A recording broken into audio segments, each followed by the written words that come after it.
Let's review Atelier Lydie and Suelle, created in 2017 by Gust. I will be reviewing the Nintendo Switch version.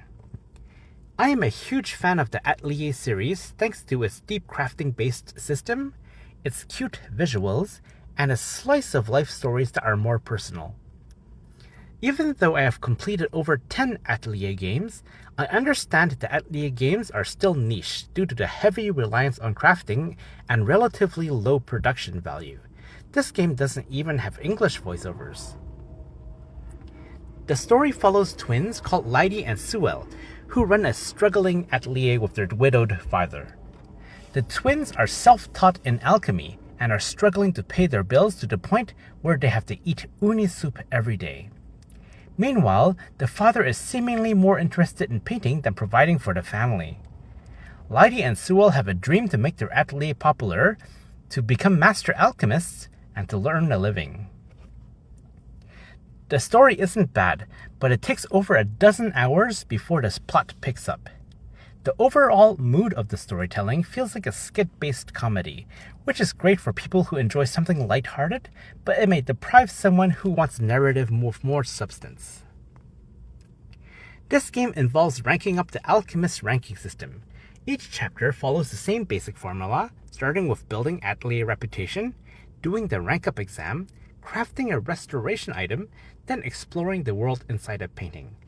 The game usually gives you goals alternating between crafting challenges and exploration. As the game progresses, the story goals will become very specific. This game doesn't give you an arrow to show you the location of your next goal. Sometimes it doesn't even tell you which map you need to go. You need to open the menu, read the goal carefully, then do research to find out which map and how you can accomplish this. You will explore worlds inside mysterious paintings. These mysterious paintings are mysterious in regards to their existence and purpose. While exploring the fields, there are monsters to fight, as well as sparkly locations that show you where you can gather resources for your crafting.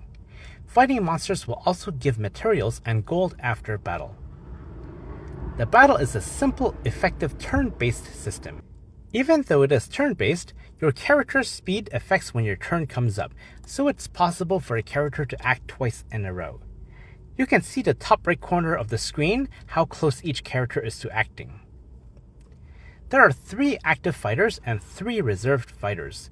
The reserve fighters will slowly regenerate health and mana per turn, and also perform powerful support moves if the right conditions are met. If a character in the front is defeated, the reserve character will take their place. I tried synthesizing some nice gear early in the game so I can breeze through the first part of the game, but the restrictions at the beginning of the game are so severe that it is faster to push through the story with store-bought armor and weapons until 12 hours into the game. I suppose this is a type of control for the game's difficulty so that you don't get overpowered too fast. Once the synthesis system fully unlocks near the end of the game, it gets really interesting. There are hundreds of items you can craft. Some of them are usable, like weapons, armor, accessories, bombs, healing items, and gathering tools. Being able to craft a super strong item is insanely rewarding, and you can immediately feel its effect in battle. The first step to synthesis is unlocking the recipes. The main characters will get inspiration for recipes when fulfilling certain criteria. Then you need to collect the ingredients.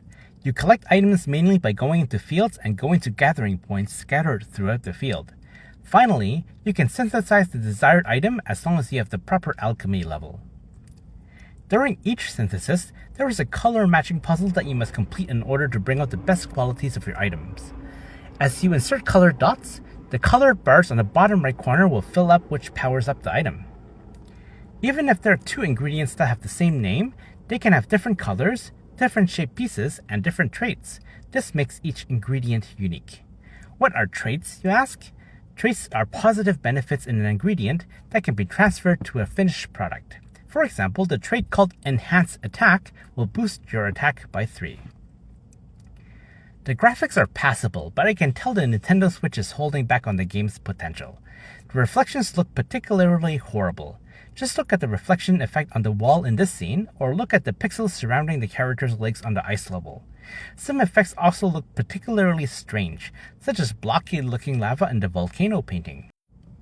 I get that this is the world inside a painting, so maybe it's supposed to look unnatural, but it's still strange to me. The good news is that the battle animations are dynamic and humorous. I noticed some frame rate dips, low resolution textures, and sometimes the game hiccups when changing the menu or entering a new area in a map. If you're getting the Nintendo Switch version, it would be only for portability reasons, as the game could look better on other machines. I enjoy the light-hearted nature of the music, which fits the light-hearted nature of the game. The game is full of small, charming touches. The main menu looks like a chalkboard.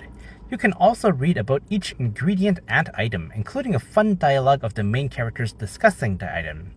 While you're traveling the map, the characters sometimes say something interesting about the surroundings or the actions you are taking. While this game started out slow, I ended up having fun in the second half of the game. The game is a solid 40 to 50 hours to finish, so there's plenty of content to be had. The heavy crafting aspect of this game makes it a niche title that only appeals to people who enjoy such mechanics. Dadozy Gaming gives this game an 8 out of 10. Thanks for watching and happy gaming!